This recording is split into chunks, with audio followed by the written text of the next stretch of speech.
जिस हस्तिनापुर में हमारी पुत्री का अपमान हुआ, उस हस्तिनापुर से संधि कदापि नहीं। अपनी पुत्री के अपमान का प्रतिशोध हम लेंगे।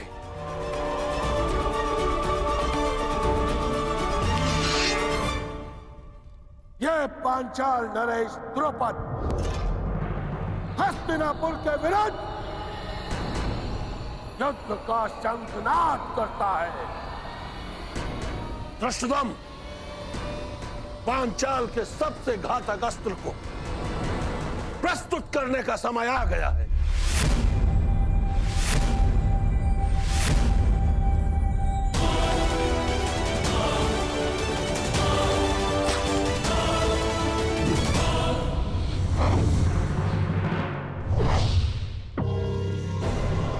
मुझे लगता है कि अपने दामाद पांडवों का परिणाम देखकर पांचाल नरेश संधि कर ही लेंगे। मुझे विपरीत उत्तर की अपेक्षा है युवराज।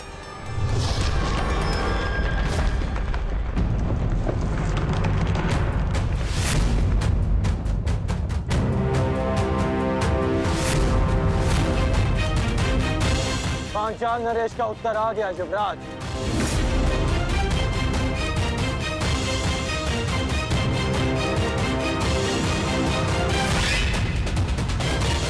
शांति सदा युद्ध से श्रेष्ठ होती है।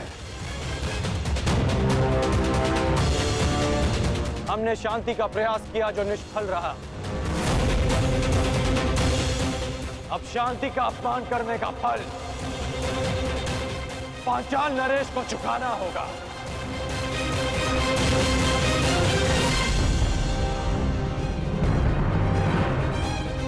अब जब युद्ध निश्चित है अंगराज, तो सावधान रहना।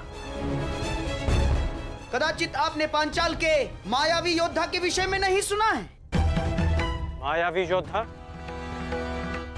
हाँ अंगराज, मायावी योद्धा द्रुपद की सबसे बड़ी शक्ति।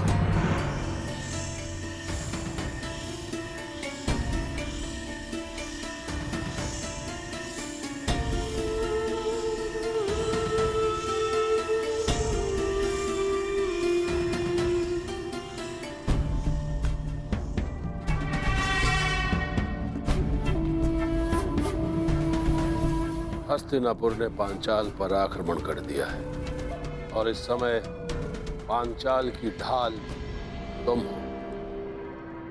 तुम्हें इस युद्ध में भाग लेना ही होगा।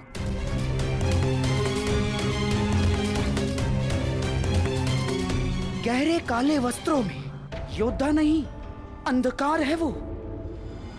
जहां जाता है शत्रु के दल में अंधकार फैला देता है वो। तो फिर आज इस अंधकार का भी अंत होगा गांधार नरेश। सामान्य योद्धा नहीं है वो अंगराज। उसकी उपस्थिति मात्र से शत्रु योद्धाओं में पराजय का भय बैठ जाता है।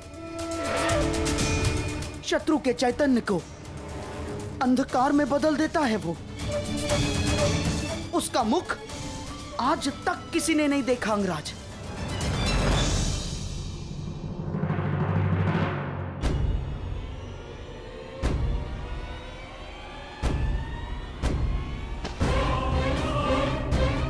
यही अवसर है पांचाल की रक्षा करने का और अपना प्रतिशोध लेने का, जिसकी कई जन्मों से प्रतीक्षा थी तुम्हें। यदि इस युद्ध में हस्तिनापुर पराजित हुआ तो वो आएगा, वो अवश्य आएगा जिसकी तुम्हें प्रतीक्षा है।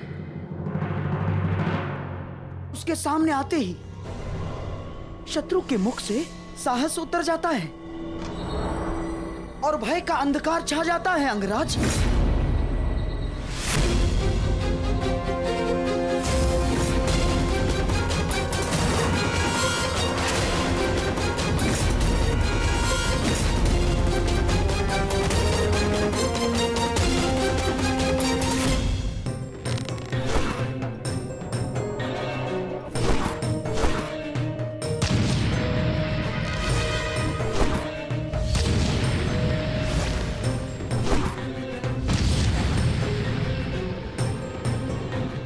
स्थान पर बाणों का प्रभाव क्यों नहीं हो रहा? अवश्य ये कोई मायाजाल है।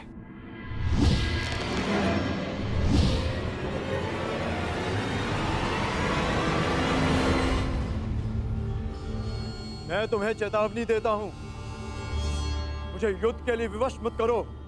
जिस किसी का भी ये मायाजाल रचा है, मेरे समक्ष प्रस्तुत हो।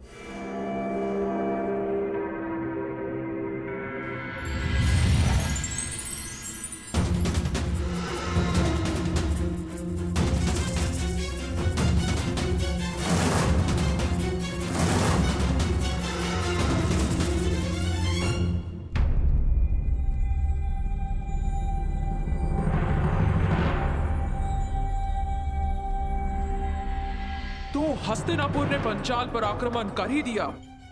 यदि हस्तिनापुर की सेना आई है तो वो भी जरूर आएगा, वो जिसकी मुझे वर्षों से प्रतीक्षा है। आप युद्ध कीजिए।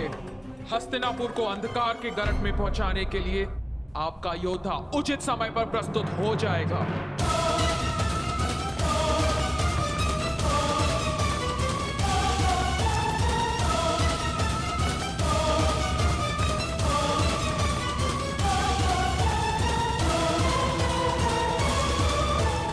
लगता है पांचाल नरेश अपनी सारी सेना ले आए।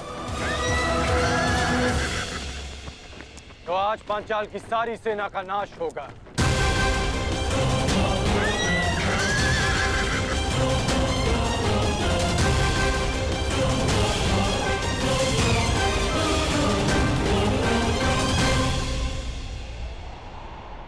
द्रुपद कोई विकट व्यूह रच रहा है अंगराज।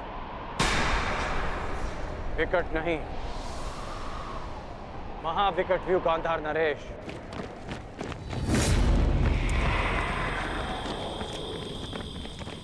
ठीक से देखिए।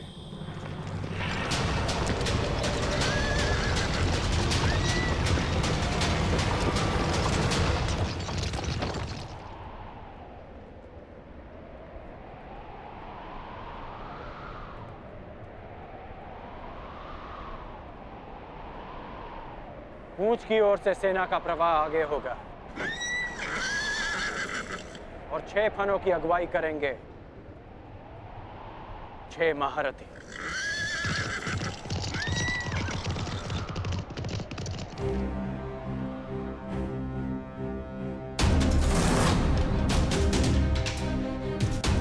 ये शेषनाग व्यू रच रहे हैं।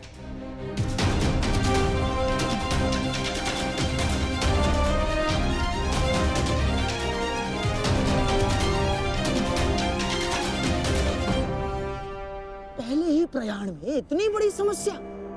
हम वन भ्रमण पर नहीं, दिग्विजय पर निकले हैं गांधार नरेश। दिग्विजयों का सामना तो करना ही होगा।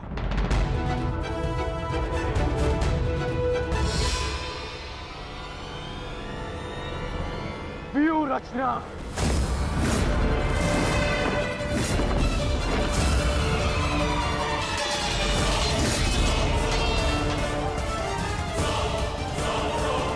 शेषनाग व्यू का उत्तर है गरुड़ व्यू।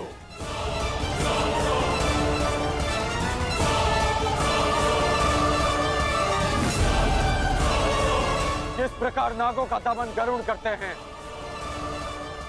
उसी प्रकार हमारा व्यू पांचाल की सेना को छिन्न भिन्न कर देगा। अद्भुत मित्र, अद्भुत। पांचाल नरेश, ये हस्तिनापुर की ओर से अंतिम चेतावनी है। अंतिम अवसर है आपके पास। युवराज दुर्योधन से संधि कर लीजिए। वही दुर्योधन ना जो पिछले युद्ध में हमारे हाथों बंदी बना था। वो दुर्योधन मित्रता के योग्य नहीं है। जिन कौरवों के हाथ हमारी पुत्री यज्ञासिनी के आंचल तक पहुंचे हैं, उन हाथों से संधि नहीं, अपितु उन हाथों का नाश होना चाहिए। अब मेरी भी अंतिम चेतावनी सुन लो अंगराज। तुम्हारा भला इसी में है कि लौट जाओ, अन्यथा जिस प्रकार चक्की में चने के साथ धुन भी पीसी जाती है, उसी प्रकार इस दुर्योधन के साथ तुम्हारा भी नाश होगा।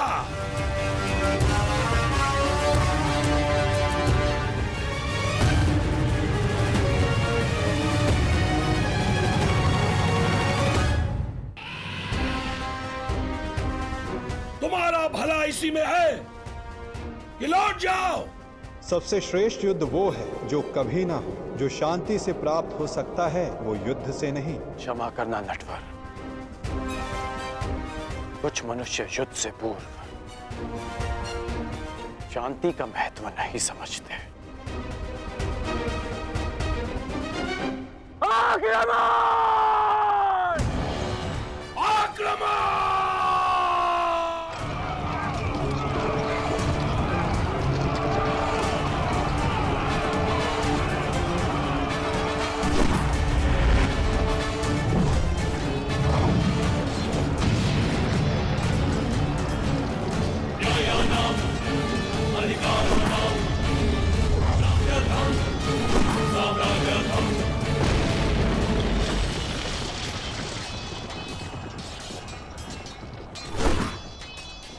आज मैं और मेरा पुत्र इसी रणभूमि में द्रौपदी के अपमान का प्रतिशोध लेंगे। आज पांचाल की पांचों नदियां कौरव सेना के नाश की साक्षी बनेगी।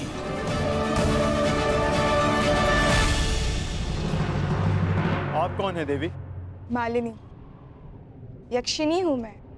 क्या चाहिए आपको?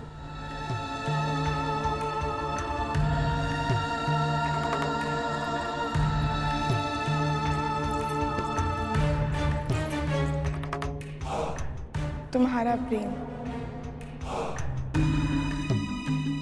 जब से तुम्हें देखा है तुम्हारी ओर मोहित हो गई हूँ। अर्जुन,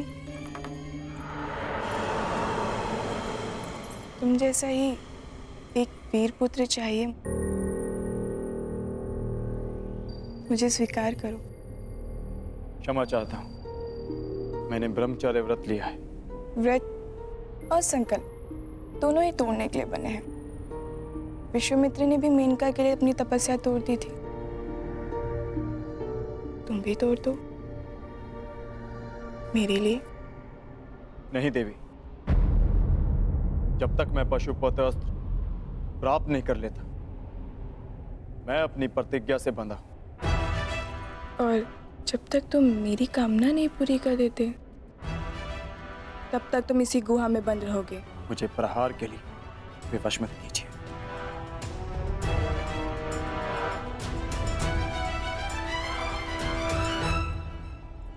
प्रयास करो। स्त्री पर अस्त्र उठाना क्षत्रिय धर्म नहीं, परंतु जो स्त्री काम वेश में आकर पुरुष का धर्म भंग करना चाहे, जिसे मर्यादा का ज्ञान ना हो, जो अपनी ही काम पूर्ति के लिए अपनी शक्तियों का दुरुपयोग करे, उसे राक्षसी माना गया। और एक राक्षसी पर अस्त्र उठाना क्षत्रिय धर्म है। सावधान!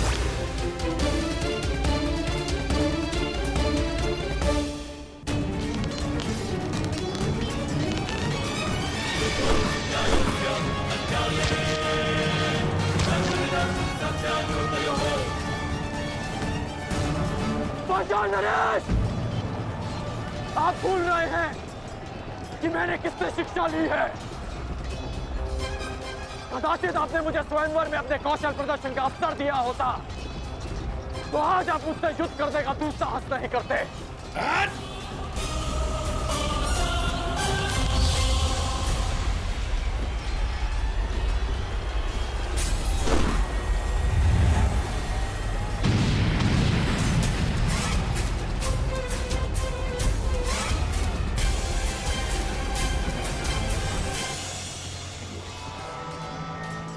तुनीर में और बाण शेष हैं या समाप्त हो गए पांचाल नरेश?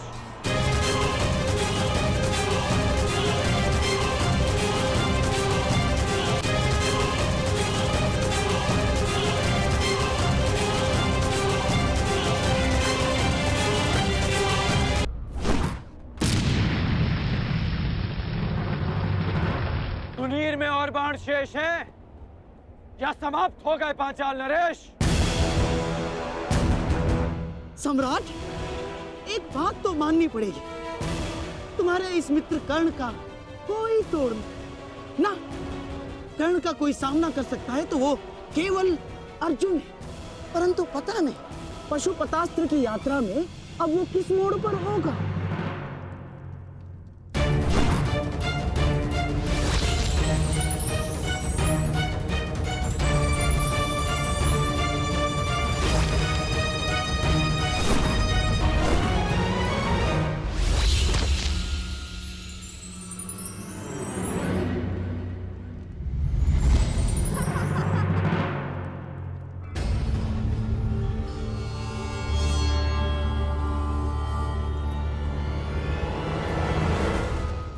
बड़े भोले हो तुम कौनते।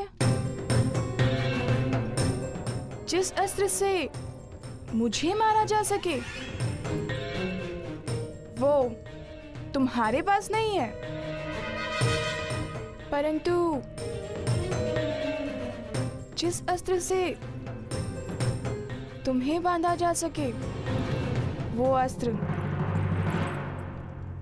मेरे पास है।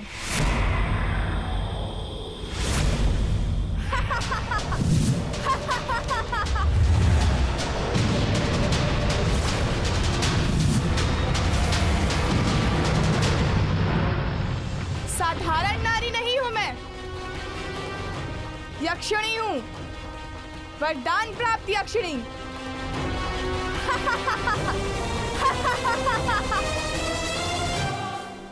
इस कर्ण के सामने हमारा हर प्रहार असफल है पिताश्री। समय आ गया है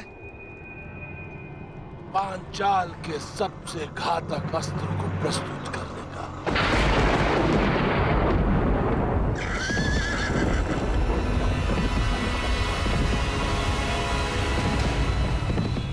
अब भी समय है पांचाल नरेश, हस्तिनापुर की अधीनता स्वीकार कर लो। जिसकी पुत्री द्रौपदी ने इतना सब कुछ सहने के पश्चात भी दासी बनना स्वीकार नहीं किया, तो फिर उसका पिता द्रौपद दास बनना कैसे स्वीकार कर सकता है?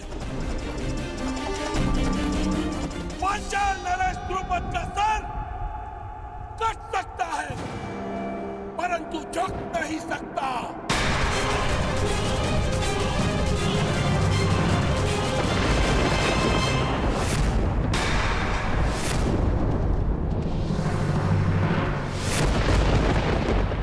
मुझे युवराज दुर्योधन के चरणों में राजाओं के मस्तक चाहिए, झुके हुए मिले तो उत्तम, अन्यथा कटे ही सही।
कैसी माया है ये।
क्या हुआ अंगराज?